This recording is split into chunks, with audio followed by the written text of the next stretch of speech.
l'émission CPC en marche vers le stade de martyr.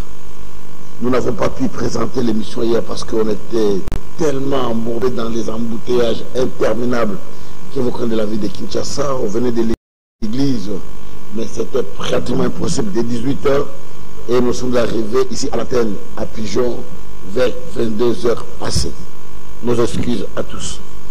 Aujourd'hui, nous sommes en direct avec l'évangéliste Kizamina Kibila Jean Scar à l'émission CPC en marche.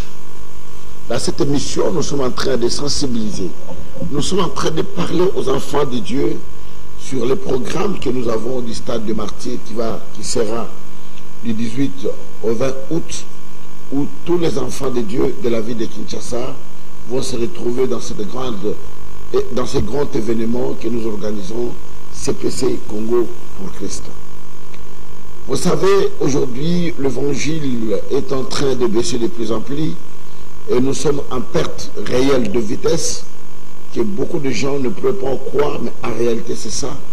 Malgré la multitude d'églises, malgré la multitude de serviteurs, mais le réveil n'est plus comme celui qu'on avait avant. Et normalement, la moitié pour ma maman, ma papa, ma maman, Mikolo, Banda, Kwazolanda Bisso, tout à l'heure, CPC en marche vers le stade des martyrs. Congo pour Christ en marche vers le stade des martyrs. Tout à l'heure, comme ça, campagne Moko Yamunene, il y a évangélisation dans le stade des martyrs. Et on a le 18 août, aussi le 20 août. 3 jours durant, on est dans le stade des martyrs. Pendant que on a un balingami, tu as malam que réveil nabiso, mouvement réveil, ndenge to banda kana bané 80, na ba groupe de prière, lelo malgré multitude, kaba église ndenge to zanango ebelé, malgré multitude, ya ba salanzambe, ba prophète, ba pasteur, ba évangéliste, ba docteur, ba apôtre. Comme est belé, mais Moussala et réveil et dans le qui n'a qu'à sauter. Pour une petite histoire, dans les années 80, tant que bon thème, tous un groupe de prière, église des Alakaté, ministère des Alakaté, tous un groupe de prière. Et dans tant que bon thème, dans 80, tous un pasteur, tous un évangéliste. Bissoban sont ma frère, frère Jean, frère Paul, sœur Marie, ainsi de suite. Tout ça, ma frère. Et Bolingo Penza, Oyo, Yamoussala, et Zaka tellement makasi.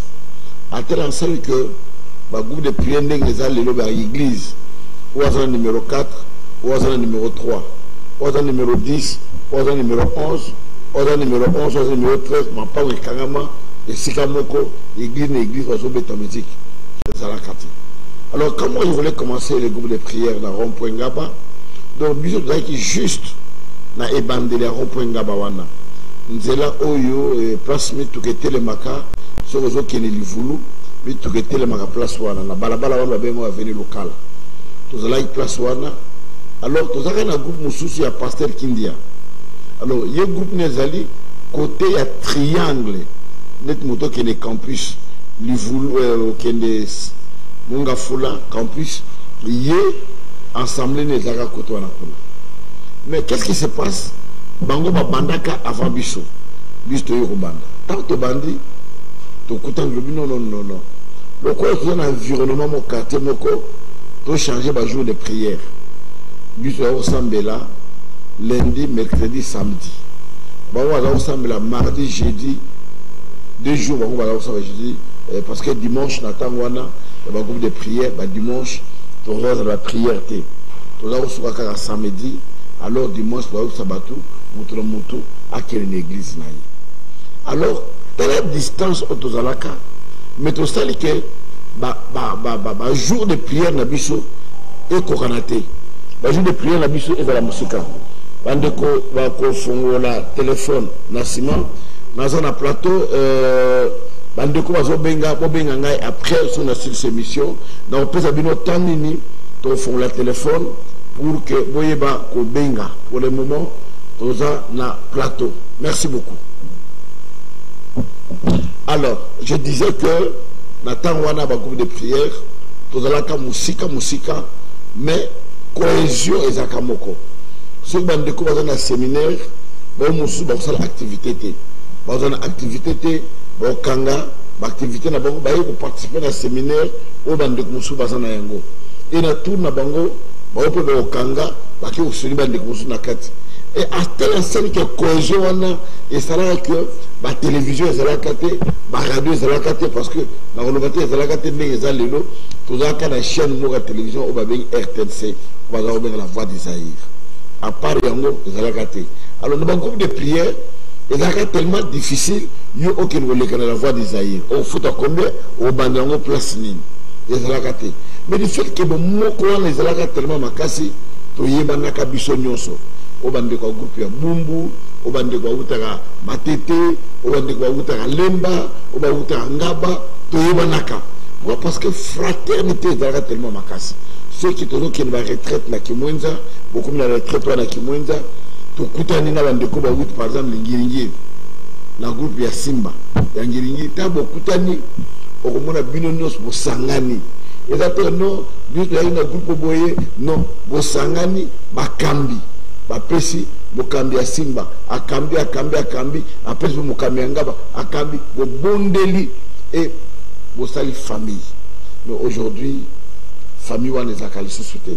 Et je me rappelle à 1999 dans la campagne à Liboso na stade Tata Raphaël pendant 4 jours campagne ça là 4 jours na stade ezalaka archi comble. Stade des acquis à Kotonda. Tu tiens à fiche, ou à fiche en couleur, il y a bouillé, les alakate, ou à panneau, il y a miné de bouillé, les alakate, ou à publicité dans la télévision, les alakate, de bouche à l'oreille, tellement cohésion, les alaka, pasteur, mon église, naïe, a pu à communiquer la campagne à Moninga, le cola yé dans la campagne. A sensibiliser l'église, le cola, campagne, les églises, naïe. Mais aujourd'hui, ce n'est pas le cas. Les lois oyo, le ministère est comme ébélé, la doctrine est comme ébélé, la vision est comme ébélé. Alors qu'à notre époque, on a fait une seule vision, c'est d'annoncer la parole de Dieu, de gagner les âmes pour Jésus-Christ. Mais ce n'est pas le cas aujourd'hui. Voilà pourquoi nous sommes dans des Kumoko et Mospe Mobile. Le programme autosolango CPC, ce n'est pas le programme de l'évangile qui avait bien ministère de la puissance, c'est un programme pour l'église corps du Christ, de façon que bisonio soit dans l'Anzambe, quel que soit le lieu, quel que soit le ministère nayo, nous avons un dénominateur commun au Babé Jésus-Christ. Alors, quand on a un dénominateur comme on a envoyé sous, tous, nous devons nous orienter, nous devons nous diriger, nous devons y aller pour participer et pour gagner les âmes pour Jésus-Christ. La seule mission que nous a donnée, faites de toutes les nations mes disciples. Mais tous les disciples, on a des sur l'évangélisation des alités. Sur les alliés côté yaté. Sur les alliés côté nete kundukaba obabunga. Voilà pourquoi il est temps, on zambe à Sanksibiso. Il est temps, on zambe à l'inique et l'oko yabouye salama. Ça fait très longtemps, bamboula ebele et ça n'a pas la biche de l'eau. Parce que la dernière campagne à mon ça dans le stade de Martyrs, ils ont en 2002, ils ont en 2023, ça fait 21 ans. C'est-à-dire que Bala et Belé Lelo, au Bazali peut-être 25 ans, parce qu'à l'époque il avait 4 ans. Il y avait beaucoup de campagnes en Goïs à Kanini. Baboussou Lelo a 30 ans. À l'époque il avait 9 ans, il n'avait pas le discernement pour comprendre la campagne des Akinini. Et vu qu'il y a une activité dans les alités, et c'est là qu'il réveille dans beaucoup d'habissons, ils ont Koufa, ils ont Kita, ils ont Kita. Parce que réveil dans Mboka Oyo et Botam Lanzela ma campagne. Tango Osbo Naye, Ayoko Teyeli Lubanzambe, Bato Bongoli Mitema, ma campagne bandi, ma papa Edina Bar Bayokozwa, ma Soni Bakutino Bayokozwa, Petro Kozwa, pasteur à Libanda Bazaki Oya, le corps de Maurice Serolo, Bazoya, tout le bateau le corps de Chambak, Bamaesh, Bazoya, Mike Evans, Bazoya, Babunke, Bazoya. Et par campagne wana et donc ça va foule ya batu ozomona place de bandits na isuki batu ezalité et lokwana et ça la réveil na boka na biso ba groupe de prière ko banga nzambe ba intercession ba veille de prière et ningisa kamboka mais lelo lokona ba activité wana ezakali société et comment pas se réveiller et matin aujourd'hui nous avons besoin des conférences. Vous allez m'habiter parce que nous avons une conférence avant qu'il y ait une campagne à martyr. Les lois de conférence, les lois de convention, les lois de séminaire, les lois de symposium. Mais nous sommes là et nous avons réveillé. Parce que dans la campagne, dans la conférence, tout est à Kabato, on a déjà une Zambi. Tout est à bon outil pour la malam. Mais pour le réveil, il faut l'évangélisation. Il faut les actions de masse. Croisade d'Aminene et Salami, Batubaye, Nzaba Bixepango, Vegal Bamoni, Parti Batamboli, Basur Bayoki, Bamiwe Balobi, Batwala Babiki, Batwayambi Yesu, Angouema Wana, Vawana, et on restera qui monte en boca, et Baniko Toka. Et Nzama pris cette occasion, Touroyo, CPC, en marche vers le stade des martyrs, à partir du 18, le 19, le 20, Toko Sangana l'église Nyoso, na principal na Tchango, salut. Parce que réunion à lobby ezaki exceptionnel, pasteur Tchango, l'Apocalypse, tout ça qui tellement plein, Massina, Djili, Kimbanteke, Bamoso Uta Kintsele, Bayaki na kat na réunion Oyo, tout ça qui n'a lobby na pasteur Tchango. À ma grande surprise, Bassal même appel de fonds pour leur soutenir action autour na yango. Coup de chapeau na bana Tchango. Les révolutionnaires, Bino Bato Simba, Bokanga, Barabel, Mabok, Naminduk, Mobotola, Posa, fantastique. Et Lelo, Posa qui n'a réunion, Nabandeko, Lemba, Matete, Pe, Kiseso. Coup de chapeau pédabino parce que vous répondez qui est belé, la 4 réunion préparatoire, au Dozali Kusala, pour la Ténétali CPC. Lobby, Ezali, vendredi, tozali na réunion na yoro na kapela na église la puissance croisement kapela sur de Kimwenza tozali ba pasteur ya Ngaba ba pasteur ya Makala côté avenue Kikwite tozali ba pasteur ya Mombele na ba pasteur ya Kalamu tokokutana na yoro et toujours invité bino notre pasteur ya ko laisser kawana parce que tozo bongisa penda makamo ya malamu et le samedi tozala obele na Kingabwa na ba pasteur nyonso Kingabwa. Voilà pourquoi tout notre programme Oyo, Tomi Bongisa, pour tout Bongisa, intercesseur Nabiso, protocolaire Nabiso, Bandeko Nyos, au la service, la Kata campagne wana, parce que Bandeko, et aux ala, Kimma Kinkaka, et aux ala Kata campagne wana. Parce que Banna et Bele Banobi, papa, Biso Kangima Boumou Nabiso, Tozo Kotagène, Toro Liate, Toro Melate, Tozana prié, Toluka Nzambe, Nzamwana Kitana Congo, Nzamwana Mimota Katnabiso, Nzamwana Asala. Voilà pourquoi nous invitons tout le monde dans ce grand événement Congo pour Christ. Congo pour na Yesu. Ce que nous avons Nzamba Solo, Oyamba Yesu, Ozali serviteur, Osali la Kanzambe, c'est une telle occasion, c'est de tels moments que nous devons mener le réveil dans notre pays. Tant on a reçu Bananza Melelo, on a pris exemple en Turquie, et bien en Turquie. Turquie, en réalité, na Ibandeli, les aki mboka oiba chrétien bazaka ebele. Parce que si on comme à Istanbul, ils ont la quartier bengaka Galatasaray. Alors côté wana kuna église à Galate, et ça wana oba Paul oba Galate qui vous a fasciné, qui vous a ensorcelé. Au bandaki na moli musuki na nzoto, effectivement peso na nzoto. Église à Galate, ils ont la Katamboka Turquie. Église à Antioche, ils ont la Katamboka Turquie. Et Malte, dans la île de Malte, ils ont la Kata Turquie. Bamboka et Beleza la Kata Turquie. Ils ont Mboka Moko, craintiété, Makamouanzambe, ils ont la pena Makaskoleka, Bamboka Nyoso. Mais les lots, les chrétiens représentent 0,01%. Pourquoi? Parce qu'ils n'avaient pas saisi le temps d'évangéliser. Ils n'ont pas saisi le temps qu'ils soient ensemble. Mais ma querelle intestine et Kapoulaï Bango, tant Botoman Baye, Bengani chrétien, je poursuis en Boka et commander et commander l'eau. Et je pense, et vous allez prendre la mission de commander Wanati. Voilà pourquoi nous nous forçons, tant soit peu, dans mon cœur, dans mon sac Nabiso, de façon que moment wana, et vous allez prendre la mission, dans Boka Ote, mais Bendele, il y a Congo na Yesu. Et Matakara Likolo, Atabiso de l'autre parce que nous sommes en train de faire une course au bâton, la Kimemba, course à relais, au Kimi, au presse Moninga bâton. Hier, ce bâton, Abani, on continue, yo, au Télémi, Yepa Kimi na tourné, après ça, Moninga Mousso bâton, Moninga Wala Kei. C'est la course que nous sommes en train de faire aujourd'hui, qui est Bisso, je me rappelle, quand je me suis converti à 19 ans, à 22 ans, dans le ministère de la Puissance, à 24 ans, 26 ans, dans la salle de campagne à Liboso, dans le stade du 24 novembre. Et à 30 ans, dans la salle de campagne, dans le stade Tata Raphaël. À 36 ans, dans la salle de campagne, dans le stade de Martyrs. À 39 ans, dans la salle de Tata Raphaël. Et aujourd'hui, l'âge avant de dépasser cinquantaine, nous en avons besoin de relève. Il y a des jeunes qui ont un bâton de relais pour que nous taper l'évangile et qu'il y ait des liboso. Voilà pourquoi nous invitons tous les jeunes, nous invitons tout le monde dans cette grande croisade où il y a un miracle et que le monde se mande. Alors je demande à la régie de proposer des éléments où il va préparer pour la biso et la semaine va commenter quand il y a éléments où il va couper sa biso. Si vous êtes prêts, régie, à vous. To Jehovah, hey! For he has done so very much for me.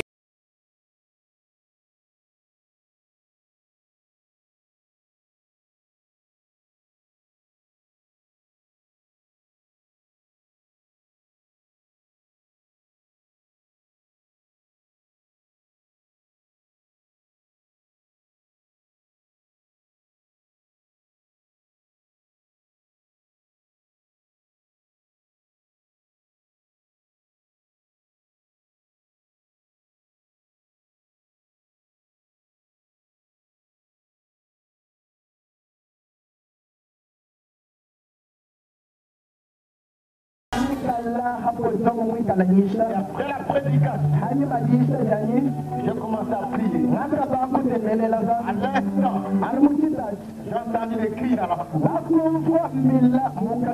Le chant qui criait dans la foule. Et d'ailleurs, il y a un orchestre de mouvement qui chantait ces jours-là. Il était là au stade. J'ai dit, qu'est-ce qu'il y a là-bas? On amène cette femme. Tout le village était ouvert. Amenons fuite. Et le Dieu ne change pas. Il y a un problème aujourd'hui, ma soeur. Il y a un problème aujourd'hui, mon frère.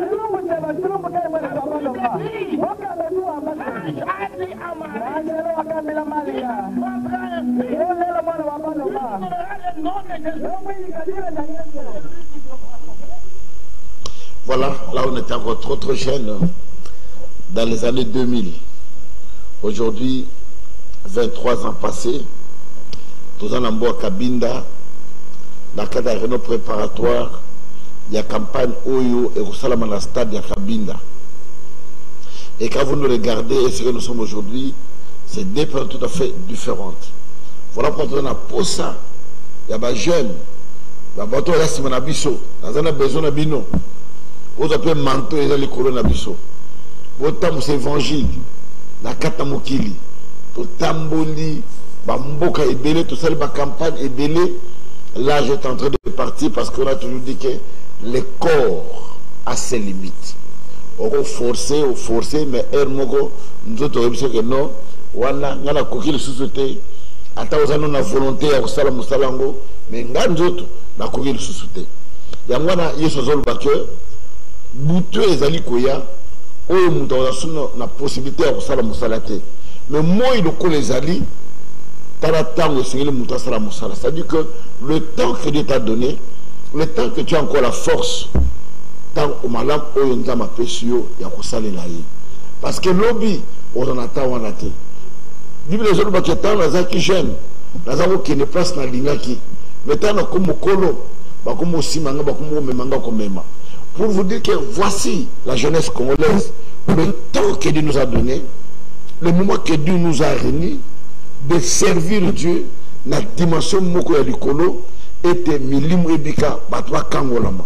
Était mboka oyo, ezala mboka pona kolo Yesu Masia. Ezala mboka pona Yesu. Ezala te non. Nous voulons que bendele ya Yesu Masia etika la kat na mboka na biso. Voilà pourquoi ndeko na ngai mutu zali kolanda musika, ozali na la télévision, et si kozala ndako wana, bo bazolanda biso na radio, tozali na téléphone numéro 09 98 22 22 79. 09 98 22 22 79. Voilà beaucoup d'habitudes dans le numéro 1 na télévision et comment na bas et à écran na bino vous avez la contribution au sala pour l'événement monnaie dans le stade des martyrs. Au niveau de la ouvrier, quand la campagne dans le stade des martyrs. Au niveau participer dans les moyens la campagne dans le stade des martyrs au cours de la numéro 1. Puis vous avez un problème de la pronayo au cours de la numéro 1. Tu bannis déjà commis bongisa pour un événement monnaie dans le stade des martyrs où Jésus sera au rendez-vous. La Bible dit et c'est qu'à batumi balé misato basangani na kombo na ngai Yesu nga naza katikati na bango et bon que tant to sangani place dans le stade des martyrs Yesu azala kati na biso pour te amimonisa. Voilà pourquoi j'invite le malade, j'invite ceux qui ont des problèmes, j'invite ceux qui sont dépassés d'être là à la croisade du stade des martyrs du 18 au 20 août au stade des martyrs et c'est pour vivre un kembo na nzambe, c'est pour vivre le boko na nzambe, et c'est pour yoka le banzambe, et c'est pour adorer nzambe, pour yembela ye, pour binela ye. Et bien ici na biso nyos boyebi bazali invité na 4 événements parce que campagne au banda parti il y a 12 heures nginga allo Yesu kolo Yesu azali awa to bandi déjà makambo bandi e fungwami à partir de 16h 17h matin à 18h to bonde pour na batu yambi Yesu bato pe le témoignage 19h campagne sili pour te permettre batu bazonga na bandako la temps malade pour mon collègue Rolanda bazonga lisusu na kati ya campagne. Voilà bon nous ko benga biso bazana besoin il y a prière la 09 98 22 22 79. Sur la radio 09 98 22 22 79 le numéro oyo tozali kosalela pour netali campagne autorisée nango. Permis de kumususu. Oui allô? Allô? Allô? Oui, ma soeur. Bonsoir. Bonsoir.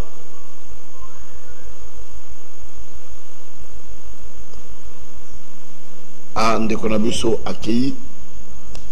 Nazako lo bakie tozali na 09 98 22 22 79 bandeko na biso na radio pour bazola na biso na télévision numéro et komami na ban écran na biso okoko benga pour la prière okoko benga pour la participation na yo pour la mosala monene otozana ngo ya campagne na stade des martyrs et longona évangéliste qui aime la kibi l'agence car tozana kata campagne na stade des martyrs et c'est to retombola comme na Yesu Kristo et c'est to rebonda pour na babeli to rebonda pour na bato za mikakatano to rebonda pour na bato bakangama na melimu mabe to rebonda pour na bato ba linko ya Yesu Kristo tozala moment moko exceptionnel oyo tozosenga ke yo ozangate tiango na kati na agenda na yo tozala bayembi nyonso toyebi na mboka na biso tozala bongo wana na kati ya campagne parce que nous allons à partir de 12h adoration louange et bandit à partir de 16h 17h matin et bandit 19h to Panzani.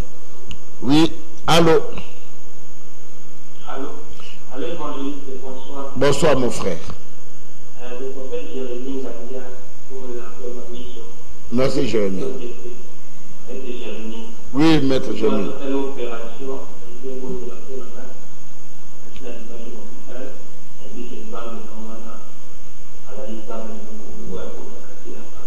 Merci. Nzambe na bonde pour la mosali na yo, Bible lobi monganga soanyaka, mais yo nde obikisaka. Lobi ke wuta rande pa na yo. Tanda loboko na miso mosali no Jérémie, aza lobiko, aza kimia, aza la kolongono po akonyo so ko sali la yo.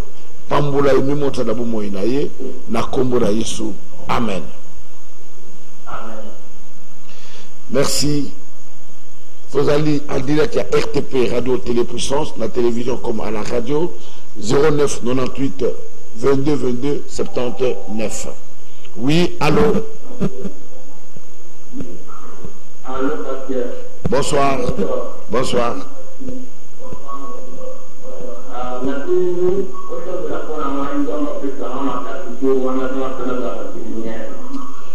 Nzambe sunga mwana na yo na kata croisade oyo auprès disponibilité au PC ba moyen nyonso pour te longo to kumisa nzambe na kasa stade de martyr. Tanda le boko nzambe c'est la première monisa na kombo na Yesu. Amen. Oui, 09 98 22 22 79 na bande ko la biso na radio na télévision numéro en lancé sur le ko interview nous on a besoin de prière to kozala na stade de martyr et vous allez wana elongo na basali na nzambe to la elongo na bayembi to la elongo avec l'évangéliste qui a mis la Kibila Jean Oscar na 4 événements ba oyo bayebi ndenge nzambe asali la kamosali na ye et vous allez moment moko culminant auto senga bande ko za malade ya ko inviter bango bande ko za ba problème ko inviter bango ndiko za passion yakana ye Yesu akozala na rendez-vous alubi boluka ngai pe bokomona ngai tozala moment oyo tokoluka Yesu amimonza katikati na biso na yami ndeko mosusu. Oui, allô. Bonsoir. Bonsoir. Bonsoir.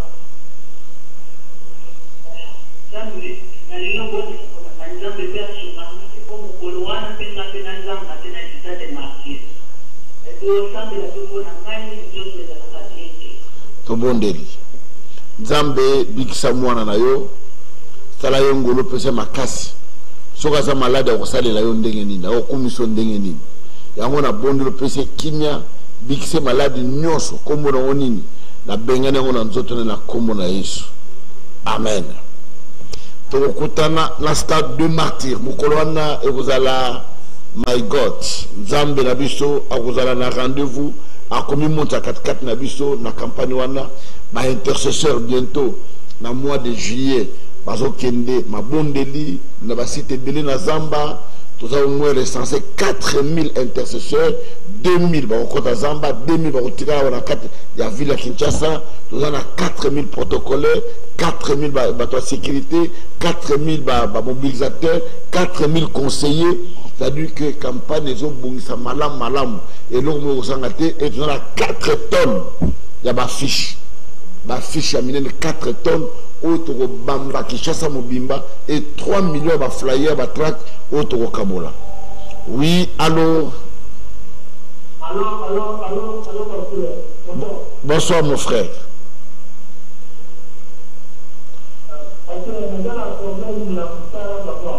Oui.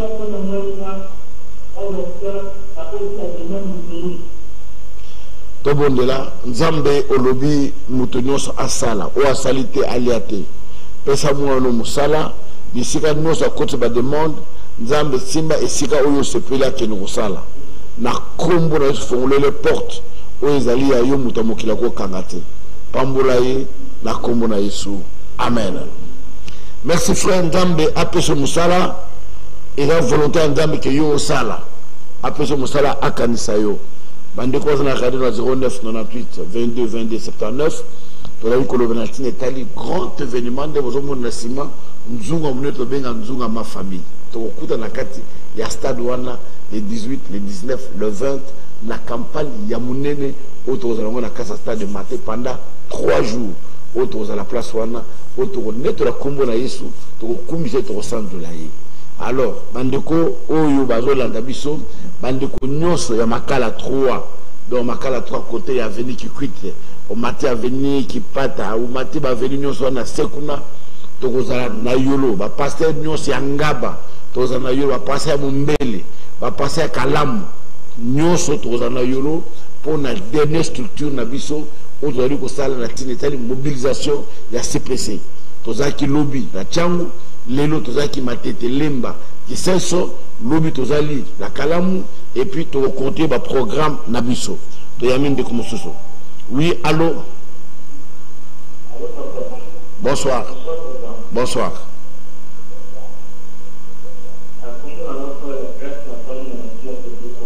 Oui.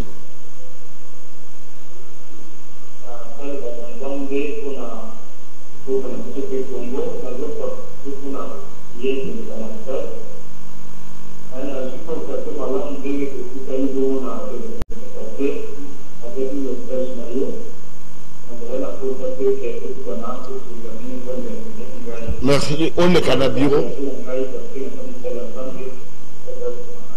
On est qu'à bureau semaine prochaine à partir de 14h à 15h dans un bureau. So comme on se prenne par protocolaire, baroyambayo sans audience, baroyambayo no solanayo opesa un message nini Zambé aborisi pour nabiso. Tika Zambé apambolayo parce que tu recours dans la stade de martyr. Allô? Merci. Alors, nous avons que tous allons au Mabiso Banso pour notre état d'événement, nous avons dans la stade de martyr. Oui, allô? Oui, bonsoir.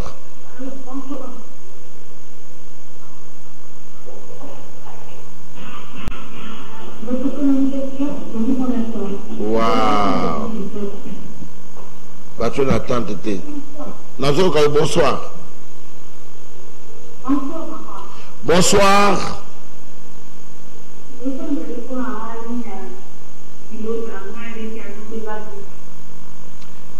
Nzambe na bondeli pona libota ndeko nanga mwasi liki nazali kobela loboko no nzambe za likolo na ye opese lobiko azwa kimia na kombo na yo Yesu to ba poto to bikaki tete ndeko abika na kombo na yo amen. Oui, tout allez en direct à la RTP. Oui, allô? Bonjour. Bonjour. Bonsoir, papa. Bonsoir. Maman Françoise, papa, tu sais, dans le district de la Bokimo. Oui. Allô?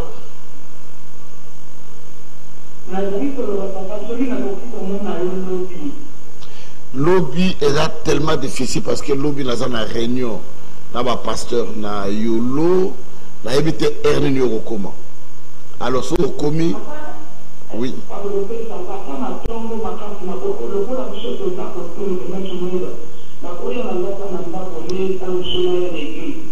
Ok, le colo est bien d'accord, les calendars. Mais maintenant, vous avez difficile parce que nous avons tongo pour nous qui ont un embouteillage. Alors qu'on a une réunion, les cambalamoko na yolo à partir de 9h avant la côte en réunion, na ko yambayo. 9h. Na yolo, na bureau. Parce que nous avons déjà tongo pour un embouteillage, comme avant, au Roswangai, malamoko na bureau, na ko yambayo, to sololi. Merci beaucoup. Tozali en direct à RTP 09 98 22 22 79. Tozo qui est dans la émission Nabiso. Toyamine de Koumoussou. Oui, allô? Bonsoir. Bonsoir. Wow. Téléphone est Katani. Bandeko, Netoli Kolbake, Tozali un événement mounene, Odali Kobongisa. Nous sommes dans la régie Batilabiso Sport. Après, appelez-le, Batilabiso Sport à campagne, pour nous réfléchir, mémoire, Bandeko, pour la campagne. Oui, allô? Accueilli. Régie, à vous, sur le côté Batilabiso Sport, il y a croisade, il y a stade de martyr.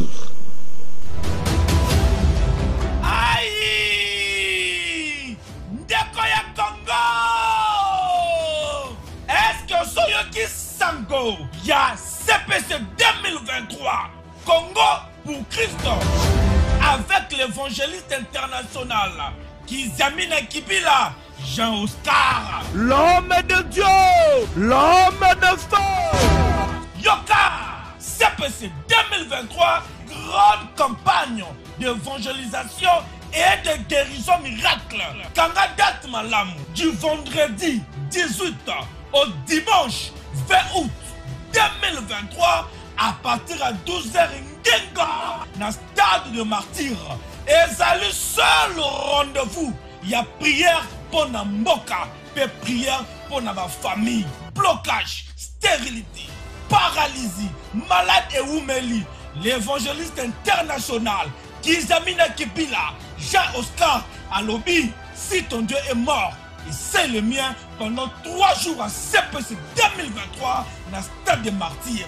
Kobo Sanate, conférence des ministres, des serviteurs et servantes de l'Éternel du 15 au 17 août 2023 na quartier général il y a ministère la puissance du nom de Jésus-Christ oyo ezwami na croisement Capella et chaussée de Kimweza numéro 8 quartier Yolo Sud commune à Kalamu référence Maître Toro. Ah bon à CPC 2023 Gana Zangate.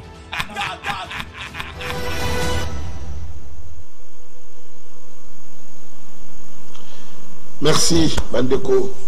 Moko na biso azana kata langana nzambe moko na mokata na biso azali musali na nzambe et tous en obligation à sensibiliser à mobiliser Bandeko nyonso pour un tel événement tout en ango. To yami ndeko mususu. Oui allô? Oui. Bonsoir mon frère.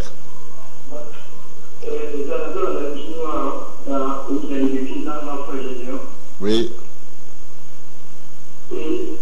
Si je voulais vous dire que je suis un jeune serviteur, mais je ne suis pas en train de remarquer la progression, l'émergence de ma vie qui est aussi en train de prier. Je suis jeune, 19 ans déjà. Ah, merci beaucoup, que Dieu te bénisse. Dans la Yamba, je suis à 19 ans. À 19 ans que j'ai reçu le Seigneur, je suis devenu pasteur à 22 ans. J'ai commencé le ministère de la puissance. Carrément, Nzambe, émergence, soit nous avons 4 nayo. Vous avez bien encadré, Nzambe apambola yo, Nzambe monte à 4 nayo. Vous avez soumis, vous avez obéissant, place aux alliés. Et tout qui est liboso, na kombo na Yesu. Amen. Amen. Oui, tu peux passer à des enseignements. Nous avons une école biblique chez nous et l'église. On peut te suivre dans le cadre d'enseignement. À Yolo Capella, croisement Capella sur le document.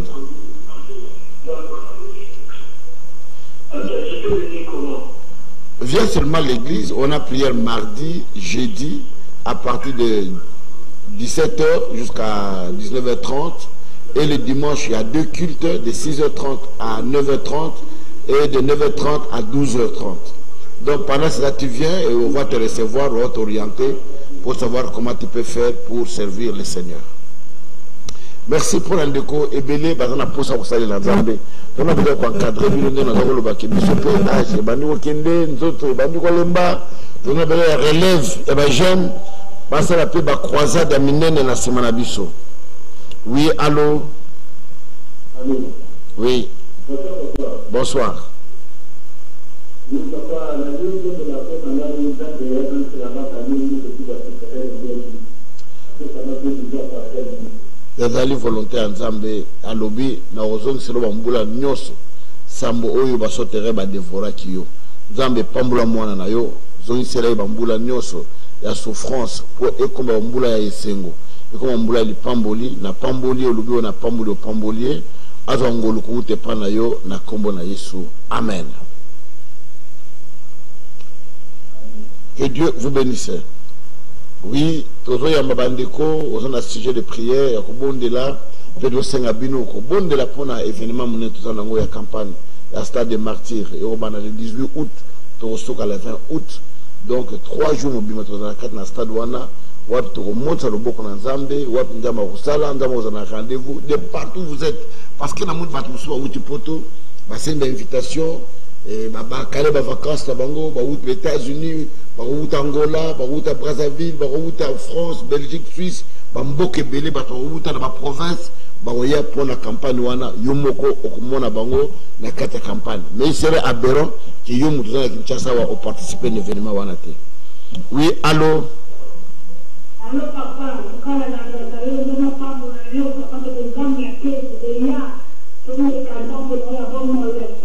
Amen. Amen.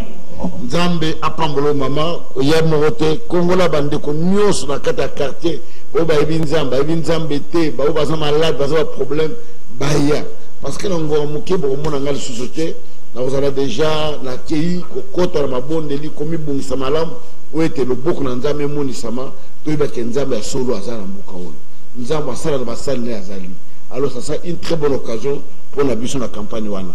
Bandeko bazo benga biso na 09 98 22 22 79 aux la radio ou bien aux la télévision, téléphone numéro 1 C sur la radio 09 98 22 22 79 au Kobenga bus na numéro 1 to tikali na ngwa moke pour to silisa na selle na régie ba tu na biso témoignage à tata oyo azaki na problème na lokolo na ye akwa ko tambola te azaka na ban pota monene mais na kata campagne Nzambe aibaki ko sala miracle kat na ye na stade de martyr.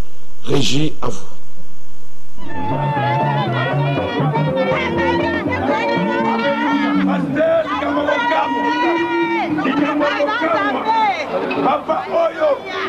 Papa Oyo, Tiayaki, Azobela apostate, Asuba Gate, il faut que tu aies ma sonde, pour Asuba, les lots envoyés, ma bonne de Dieu, la bonne, Mimi Sasson, envoyé, ma Suba et Pimi à Momoko, Sarah, et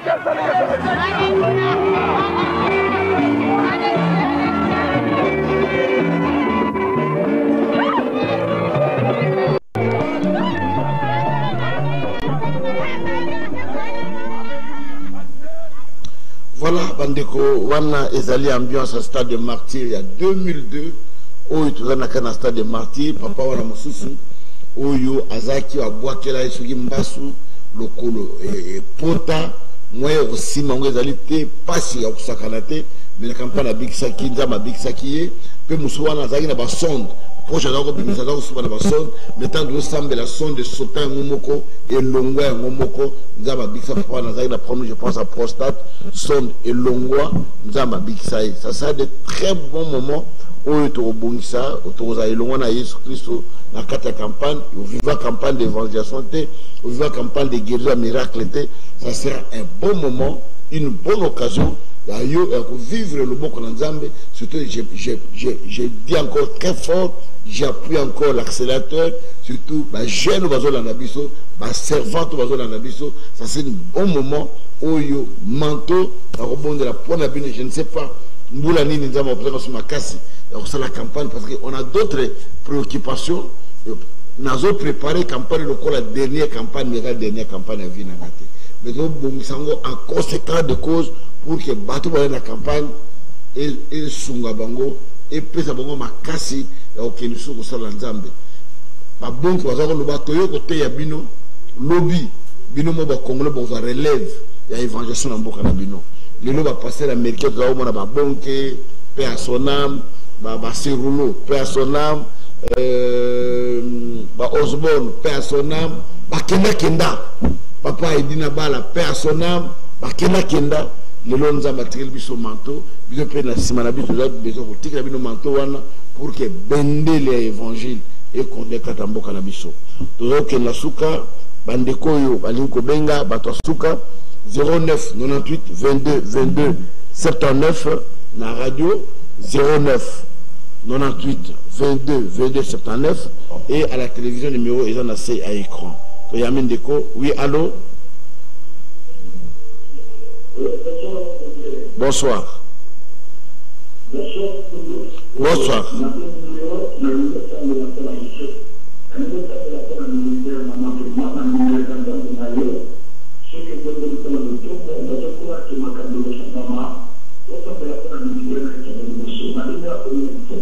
Merci to bondela. Nzambe etana loboko dikola mosali na yo. Azana posa ko sali la yo ete lotomo yo pesier etelema ekene liboso epambolama.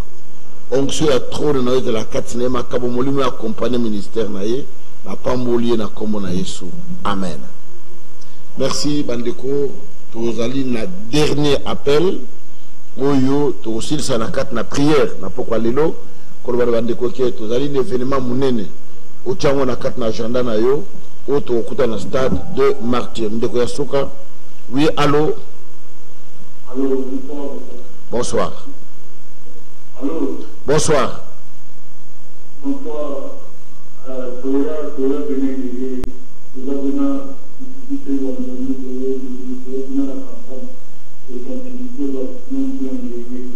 Merci papa, merci. Boba na déjà ko bonde la pona yango ko tchango na maboka nzambe ko tchanga pe na maboka nzambe nzama batela ngai apesanga makasi musale le kamala mu bato bongo la mitema bato bika Merci d'avoir mobilisé mes camarades,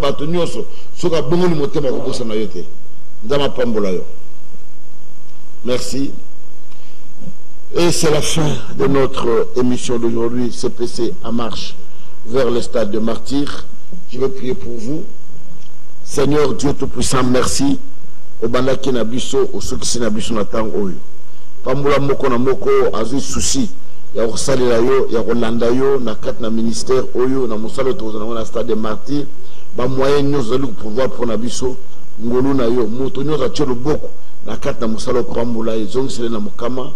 Au nom de Jésus. Amen.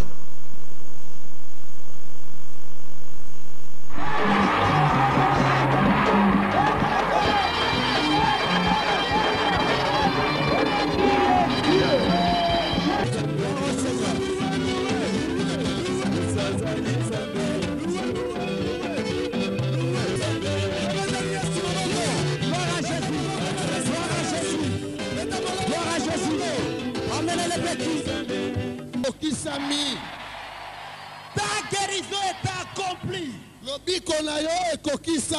Ta délivrance est accomplie. Ta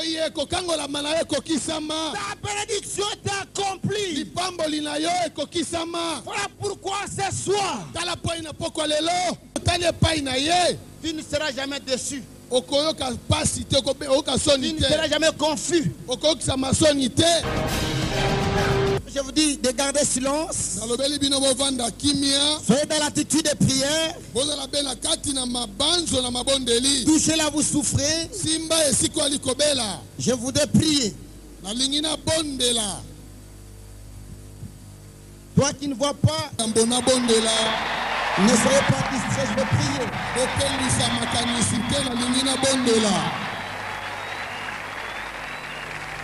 Gardez ça maintenant, je voudrais prier pour les miracles.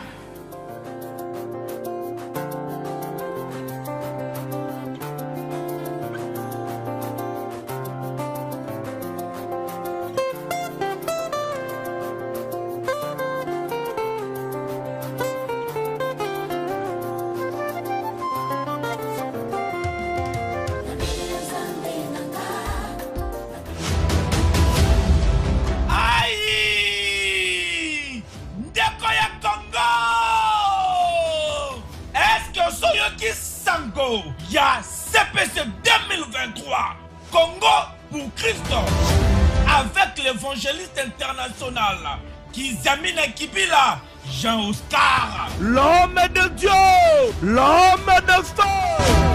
Yoka CPC 2023, grande campagne d'évangélisation et de guérison miracle.